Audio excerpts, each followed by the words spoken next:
అందులో నేను నివసింతును. ఎంతమందికి యేసయ్య రాజ్యానికి వెళ్ళాలని ఆశ ఉన్నది? ఉన్న చోటనే లేచి నిలబడి ఒక పల్లవి చరణంతో ప్రభు పాదాల చెంతకు వచ్చి ఆయన వాక్యాన్ని మనందరం ఏకాగ్రతతో వినడానికి ఇష్టపడదాం. థ్యాంక్ యూ లార్డ్, హల్లెలూయా.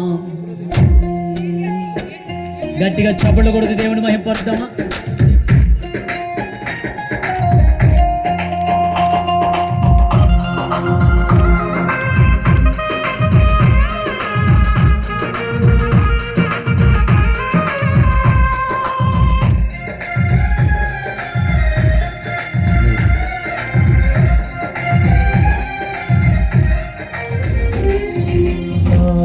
సురాజ్యం అందమైన అందులో నేను నివసింతును.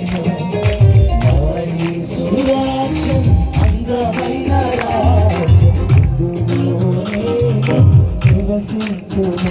సూర్యచంద్రుడు అక్కరని రాజ్యం ప్రభు క్రీస్తే వెలుగే ఉన్న రాజ్యం. సూర్యచంద్రుడు అక్కరని రాజ్యం ప్రభు క్రీస్తే వెలుగే ఉన్న రాజ్యం. నా యేసు రాజ్యం అందమైన రాజ్యంలో నేను నివసింతును. నా యేసు రాజ్యం అందమైన రాజ్యంలో నేను నివసింతును. ఈ భూమి మీద ప్రజాస్వామ్య ప్రభుత్వం నడుస్తుంది. కొన్ని దేశాలలో పార్లమెంటరీ ప్రభుత్వం, ప్రెసిడెన్షియల్ ప్రభుత్వం, రకరకాలైన ప్రభుత్వాలు నడుస్తున్నాయి. కానీ ఒక రాజ్యం రాబోతుంది. అది యేసయ్య రాజ్యం. ఆయనే మనల్ని పాలించే రాజ్యం రాబోతుంది. Thank you lord. ఆ రాజ్యంలో అవినీతి లేదు, అక్రమం ఉండదు.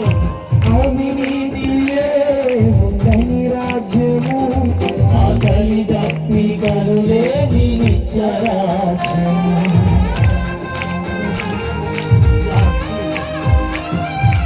అవినీతి లేని రాజ్యము, ఆకలి దప్పికలు లేని నిత్య రాజ్యం.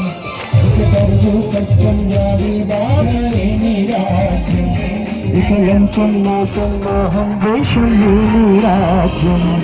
ఇక కరువు కష్టం వ్యాధి బాధ లేని రాజ్యం. ఇక లంచం మోసం మోహం ద్వేషం లేని రాజ్యం. నా యేసు రాజ్యం అందమైన రాజ్యం, అందులో నేను నివసింతును.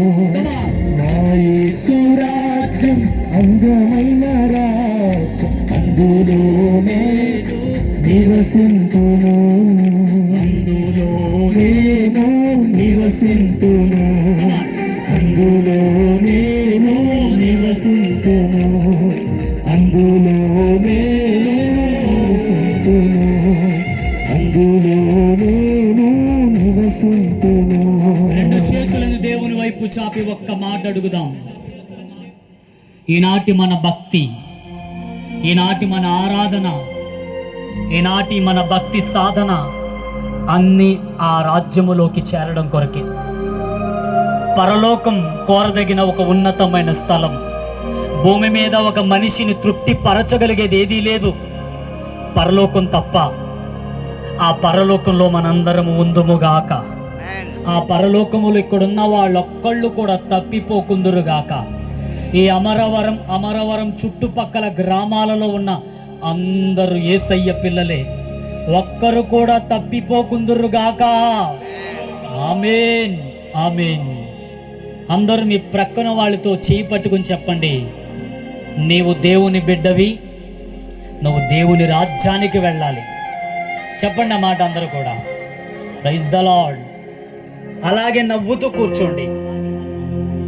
Thank you Jesus. దేవా మీకు వందనాలు తండ్రి.